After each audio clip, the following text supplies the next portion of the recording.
Sebastian Godwin, welcome to FrightFest. Thanks so much. Great to be here. How has your weekend been? It's been amazing, good fun. Met some old friends, seen some amazing films, amazing audience interaction. It's been really great fun. And we had the big premiere of your film yesterday, Homebound. So how did it go from your perspective? Were you pleased? Did it look good? Were you pleased with the audience? I was over the moon. I mean, I was really quite nervous beforehand.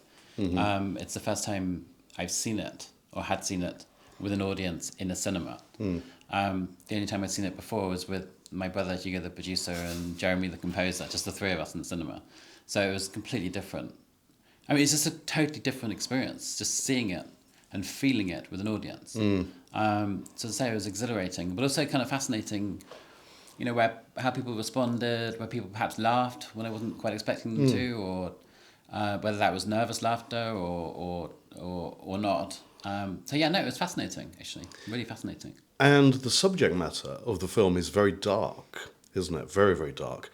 How did you go about getting the funding for it? Because it's a BFI, they supported it in the BBC Films. How was it to get such dark material through? Good question. It was. It's funny. It was an open submissions for a particular scheme called the McEvoy scheme, which is run by Film London and, as you say, financed by BFI and BBC Films. I think everyone always talks about this kind of Trojan horse method of how to tell or get that kind of material financed by disguising it a little bit, perhaps. So I think for me this is primarily a kind of a incendiary family drama in a sense, and presenting it in that kind of way. Yeah, I think perhaps then maybe they didn't quite realise then what exactly the consequences of the story would be. So I think it was a little bit of deception perhaps, but also I think that said, I think they're relatively open-minded about, particularly these days, telling stories in an entertaining way that can capture an audience's imagination. Now, obviously, I usually ask the directors to briefly summarise the film for the folks that weren't lucky enough to see it at FrightFest, because obviously this is going to be going online. I think you kind of summed it up in those three words, but how would you do it in a non-spoilery synopsis? Or do you want to just leave it as incendiary family drama? Which I think is great. Incendiary family drama is great, but I think it is about an outsider coming into a family home and trying to understand the behaviour within it. And as you point out, kind of the incendiary element of it, becomes a feature of the atmosphere in a sense. If that makes sense. Of course. And casting, especially the adults are great, but the children in it, you put them through their paces. How were they with, again, no spoilers, but how were they with those dark sequences? Good question. I think, I mean, in a way they were surprisingly happy and easy with it. I think they could see the fun side of it.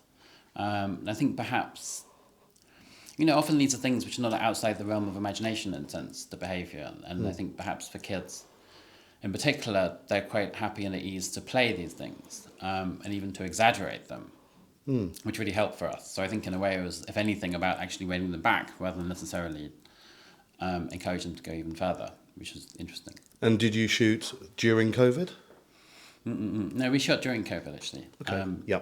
Which was very lucky. The edit, I guess, was slightly more affected and impacted by that. Yeah. But we were lucky to avoid the actual COVID for the shooting, which was a big relief. And the film's coming out from Blue Finch, isn't it? When is it released? Is there a date yet, or is it still TBA or TBD? I think it's April the 1st. April 1st. Perfect. April Perfect 1st. April gift to everybody. Yeah, no, Fantastic. So we're really excited by that. And, hopefully lots of people can get to see it. And what's next for you, sir? Well, I really want to make my next film, which is about a family that inherit a house. But as a condition of this inheritance, they have to look after this wild animal. And in a way, it's a bit of a Faustian pact as the wilderness and domesticity, in a sense, dissolve. And I guess it's another incendiary family drama now I think about it. Excellent. But, yeah. So do you think you'll go darker and nastier, or do you think you'll remain as dark and nasty as Homer?